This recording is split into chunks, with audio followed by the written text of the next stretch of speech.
Hi everyone, welcome to this next lesson. We're going to be talking about incorporating the flat 7 into our playing to set up the changes between the 1 and 4 chord and the 5 and 1 chord. This is going to help us dig into the changes more and bring our listener's ear into the transition between the chords. We're going to be in the key of D for our Faded Love example. And right off the bat, when we look at the chord D, we've got a D, F sharp, and A note. The 7th will be a C natural.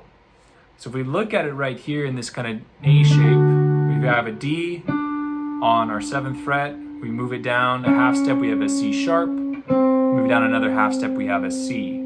So D to C, that's going to be our D7 chord. We can also play it like this, where we have D, F sharp, C, and D. And that's going to fall right into our G chord. Now the reason we want to set up the flat 7th is the transition between the C and the B is a half step, and that's pulling our ear into the next chord. Half step resolutions are a big key thing in swing music and just music in general to help bring our ear and guide us into the next chord change. So if we look at this closely with that in mind, we can see that F sharp and C are the 3rd and flat 7th of D.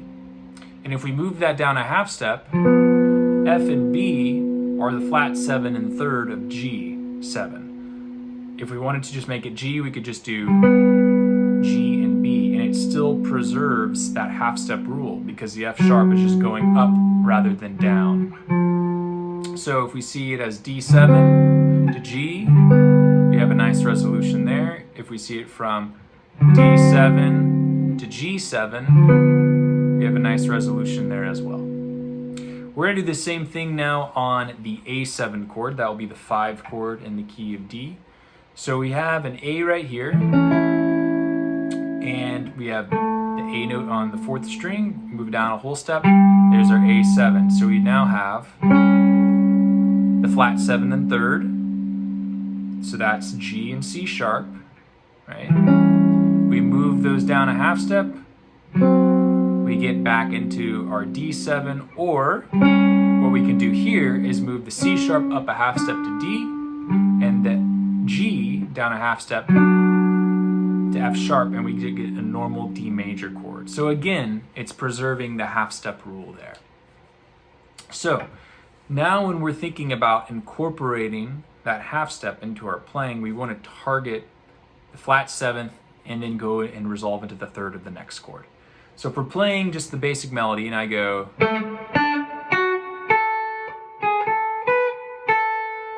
okay, and I have all that space, right? I'm going to try and find my closest C note. So that will either be here on the 5th fret 3rd string or here in the 8th fret 1st string. Then we'll just resolve those to the B of the G chord. So that's the 3rd of the G chord. So we'll go something like, so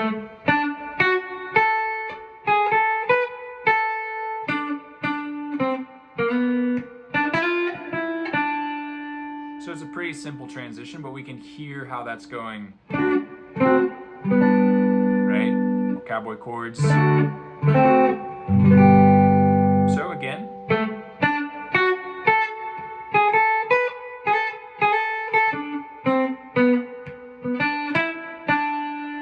how about we go up to the higher one this time?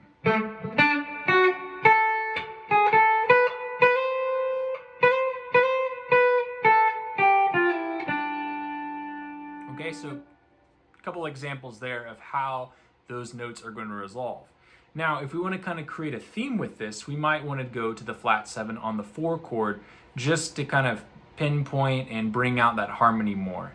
Okay, so I'm going to look at my G chord here, and I have G down to F, there's my flat 7th, and then I have G down to F, there's my flat 7th, so I might go,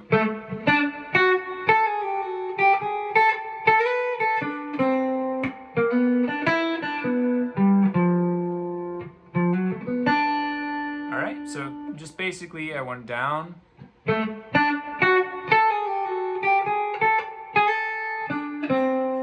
there's a flat 7 for D, flat seventh for G. Okay, let's try it again. And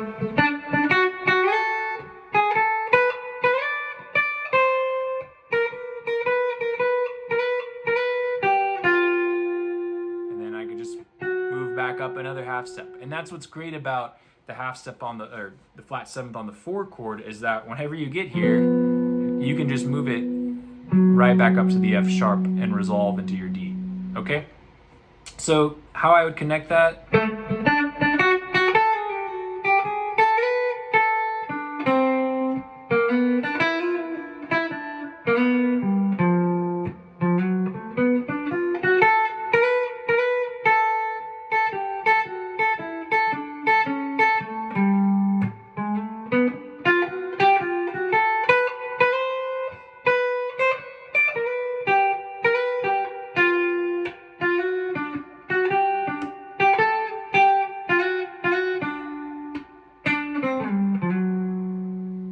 So when I got to the A, I just did a little pedal note.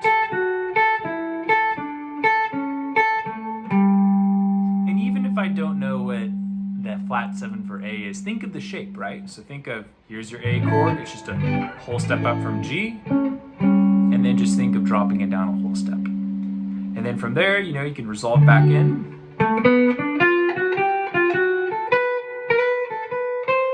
Right, there's our flat 7 again. There's a flat 7th again.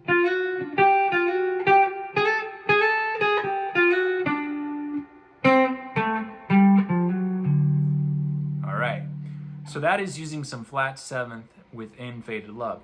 The next thing that I would do to kind of embellish that, instead of making just the big whole step jump, put a half step between it, right? You've got a chromatic. So I like to think of what I call the rule of 3. Whenever you have a whole step, and you're going from point A to point B, right? G to F, or D to C, or A to G for these chords, fill in the space.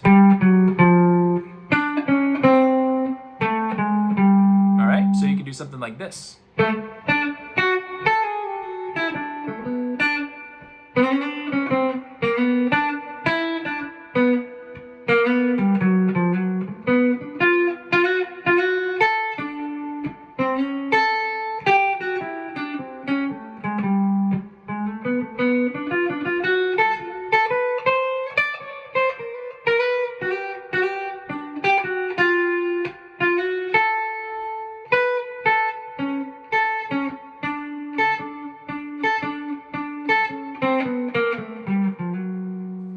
Okay, so basic ideas, setting up the flat 7th, finding that in your common chord shapes that we've been working out of.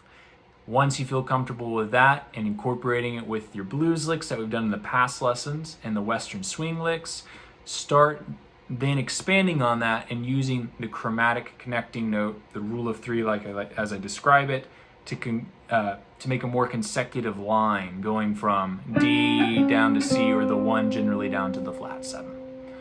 I'll play one more out.